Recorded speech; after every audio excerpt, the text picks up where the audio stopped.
మీరు చూస్తున్నటువంటి ఈ గది మా గురువు గారు సద్గురు సుబ్రహ్మణ్యం గారు ఉన్నటువంటి నివసించినటువంటి గది.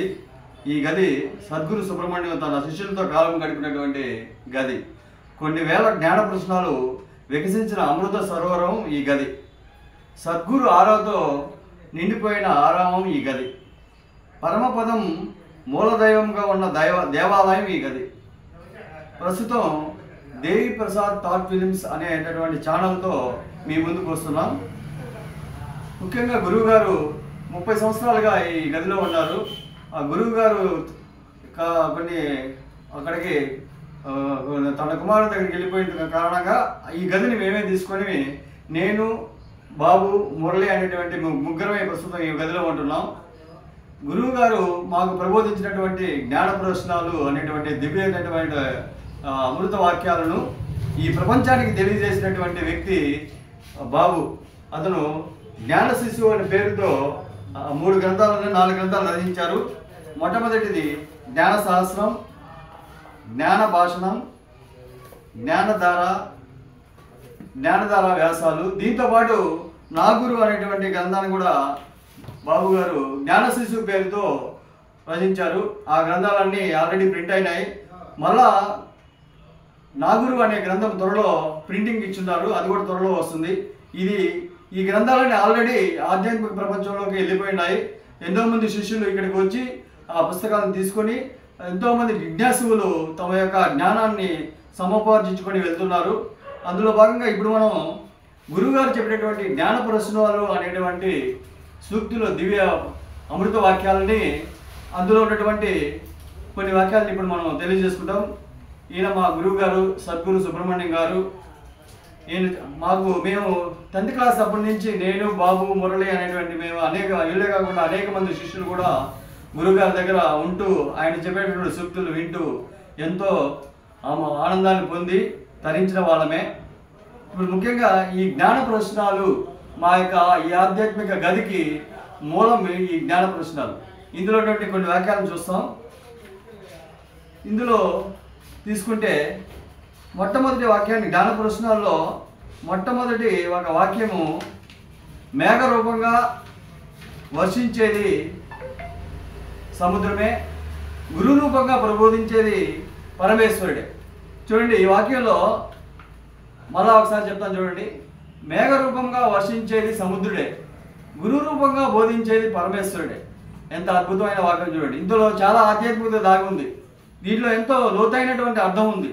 అంటే మనం చూసేటువంటి ప్రపంచంలో దీంతోపాటు అనేకమైనటువంటి, అంటే ఈ ప్రపంచం మొత్తం భగవంతుడితో నిండి ఉంది అనే ఒక జ్ఞానాన్ని మనకి ఈ సూక్తి తెలియజేస్తారు. అలాగే ఇంకొక కొటేషన్ చూద్దాం. రామాయణంలో వాల్మీకి ఎవరు కాదు, ఏది కాదు. వాల్మీకి లేకుండా రామాయణంలో ఎవరూ లేరు, ఏది లేదు. జగత్తులో నేను ఎవరు కాదు, ఏది కాదు. నేను లేకుండా జగత్తులో ఎవరు లేరు, ఏది లేదు. చూడండి, ఇక్కడ వాల్మీకి మనకి రామాయణాన్ని రాసినటువంటి వాల్మీకి మా రామాయణానికి కర్త వాల్మీకి. అంటే వాల్మీకి లేకుండా దాంట్లో పాత్రలు ఏమి ఉండవు. కాబట్టి అది అంటే మనం గుర్తుపెట్టుకోవాల్సింది వాల్మీకిలో రామాయణం అనేక వ్యక్తులు ఉండొచ్చు, అనేక పాత్రలు ఉండొచ్చు, కానీ మనకి ఎరుకలో ఉండవలసింది వాల్మీకి అనమాట. అలాగే ఈ ప్రపంచానికి జగత్తుకి యొక్క సృష్టికర్త పరమేశ్వరుడు. కాబట్టి పరమేశ్వరుడు మనకి ఎరుకలో ఉంటే అది మనకి ఆల్రెడీ కోర్సు పూర్తయినట్టే. ఇలాంటి విషయాలని మా గురువు గారు మాకు ఎన్నో సంవత్సరాల నుంచి ప్రబోధించడం వల్ల అది మాకు లోపలంతా ఇంకిపోయినది.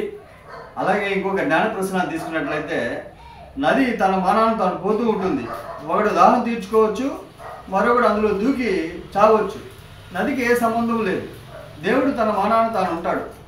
ఒకడు తలిచి తరిస్తాడు, మరొకడు మనిషి దుఃఖిస్తాడు. దేవునికి ఏ సంబంధం లేదు. చూడండి, ఇది ఎంత అద్భుతమైన వాక్యం చూడండి. అంటే ఈ ఆధ్యాత్మికంలో ఇలాంటి వాక్యాలు ఎన్నో ఉన్నాయి. చూడండి, నది తన మానాన్ని తాను పోతూ ఉంటుంది. అందులో ఒకటి దాంట్లో దాహం తీర్చుకోవచ్చు, మరొకడు దానిలో చూకి చనిపోవచ్చు. నదికే సంబంధం లేదు. అదేవిధంగా భగవంతుడు అనేవాడు తన మానాన్ని తాను ఉంటాడు. ఒకటి తరిస్తాడు, ఒకడు మరిచి దుఃఖిస్తాడు. అలాగే మనం ఇంకొక జ్ఞాన ప్రశ్నలుగా తీసుకున్నట్లయితే, ఓ రాజుగారు మారు వేషం వేసుకొని నగరంలో తిరిగినప్పుడు తనను ప్రజలెవరూ గుర్తుపట్టినప్పుడు ఆ మారువేషం సక్సెస్ అయినట్టు.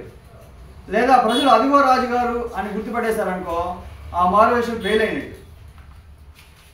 ఆ విధంగా మహనీయుల రూపంలో ఉన్నది భగవంతుడే అని మనం గుర్తించేసామనుకోండి, భగవంతుడు వారి రూపంలో మనం ఫెయిల్ అయినట్టే. మిగతా వాళ్ళ రూపంలో ఉన్నది కూడా భగవంతుడే అని మనం గుర్తించలేకపోతున్నాం కాబట్టి మిగతా రూపంలో భగవంతుడు సక్సెస్ అయినట్టే.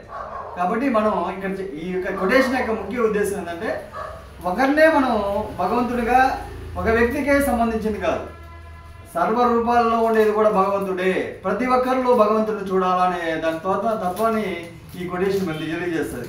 అంటే యూనివర్సల్గా మొత్తం ఈ ప్రపంచం అంతా, ప్రపంచం ఈ సృష్టి మొత్తం భగవంతుడు నిండి ఉంది, ఏ వ్యక్తికి సంబంధించింది కాదు. ఇప్పుడు మనం గురువుని తీసుకుంటాం, ఆ గురువునే పూజిస్తుంటారు కొందరు. అందుకు గురువు పూజించడం తప్పలేదు, గురువు యొక్క తత్వాన్ని మనం గ్రహించాలి. ఇప్పుడు రమణ మహర్షిని తీసుకుంటాం, సద్గురు సుబ్రహ్మణ్యం గారు తీసుకుంటాం, ఇంకా వివేకానంద తీసుకుంటాం, ఇలా ఎన్నో మందిని తీసుకుంటాం. కానీ వాళ్ళు ఏం చెప్పారు, వాళ్ళ తత్వాన్ని మనం పట్టుకోవాలి. కానీ మనం ఏం చేస్తున్నాం అంటే ఆ వ్యక్తిని పూజిస్తాం, అక్కడ మనం ఫెయిల్ అవుతాం. కాబట్టి మనం వాళ్ళు ఏం చెప్పారు ఆ తత్వాన్ని పట్టుకోవాలి. ఆ తత్వాన్ని పట్టుకుంటే మనకి చాలా కోసిపోతాయి. కాబట్టి ఇలాంటి జ్ఞాన ప్రదర్శనాలు ఎన్నో ఉన్నాయి. ఈ రోజుకి ఈ జ్ఞాన ప్రదర్శనాలు కొన్ని మేము ముందుకు తెస్తున్నాను. అందరికీ నమస్కారం.